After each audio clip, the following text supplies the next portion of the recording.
Welcome back. Well, even though the Electoral College has yet to formally select the next president, the world sees that Joe Biden has the lead in terms of the vote count, and he's certainly acting like he won. Now, some countries like Mexico and Russia have refrained from congratulating Biden, pointing out that it is not yet final. Other countries couldn't be more delighted. We've seen Iran make statements of delight, not so much that Biden is back, but that Trump is gone.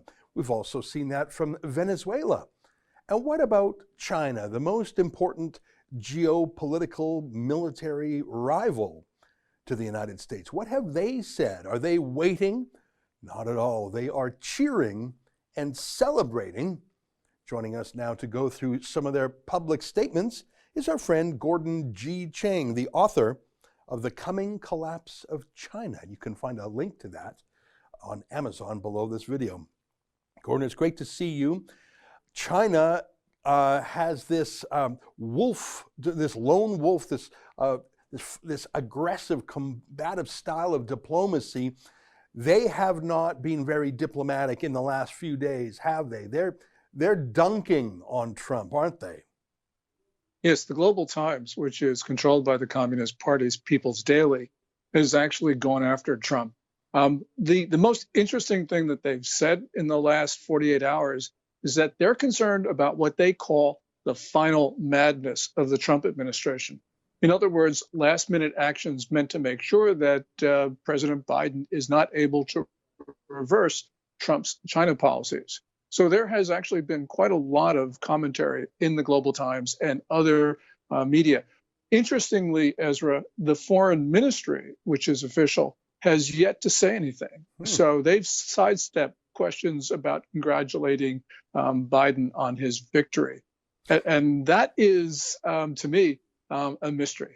That is very interesting because, of course, there is no free and independent press in China. The Global Times, which you mentioned, is an English language media that is really the unofficial voice of the Communist Party. We have a tweet from Global Times. I'd like to put that on the screen just for a second.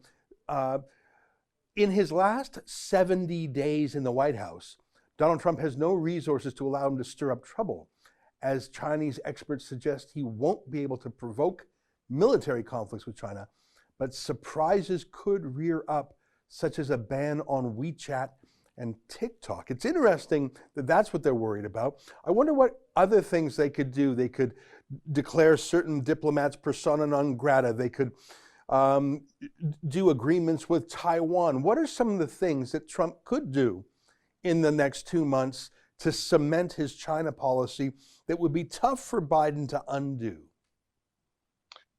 Well, I think that a couple things.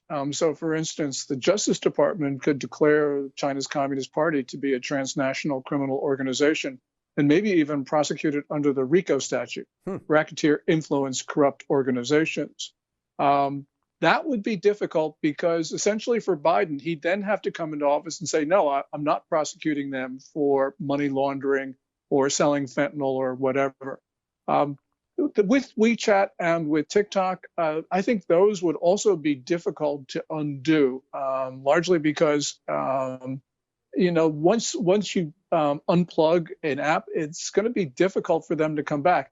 Of course, though, there is the possibility of a deal with Oracle and Walmart. I don't think that deal will go through, Ezra, because the Communist Party doesn't want to give up control of the algorithm, which TikTok has been using to try to inflame American political opinion.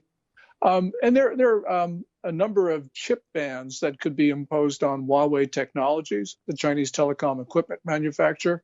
So there's a whole range of things that the Trump administration could do, and it would really put Biden in a predicament should he try to undo those actions.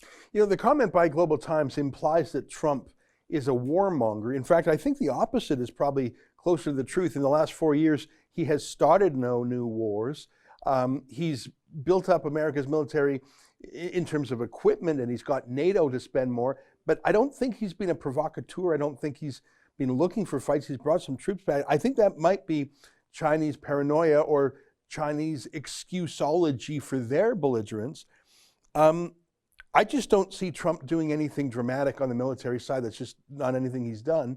But Could he do something on the intelligence side? I've seen calls in recent days for Trump to declassify anything ranging from the Russia collusion investigations to even declassifying things about Julian Assange. Do you think there's any information Trump could declassify that would shock Americans as to the degree to which the Chinese Communist Party is infiltrating academia, politics, fundraising? Because that's a bell that couldn't be unrung if those secrets that I bet you the FBI and the CIA has, if Trump were just to make those public for the world to see, maybe that's something Trump could do. Yes, I mean, there's always been the suggestions, and we've heard these for the last couple of months, about declassifying some of that information. And I think Trump could very well do that. And as you say, once it's out in the public domain, you can't reclassify it. So yes, definitely, that's a possibility. And on your earlier point, yeah, Trump has not been warlike. He's been doing his best to avoid conflict with other nations. And so, when China talks about Trump invading Taiwan, invading China or whatever, that's just ridiculous. That's just a projection of what the Chinese would do if the situations were reversed. That's an excerpt from my daily show, The Ezra Levant Show. Every day I do a monologue on the news of the day, then I interview an interesting guest, and then I read my hate mail. You gotta subscribe. Go to rebelnews.com.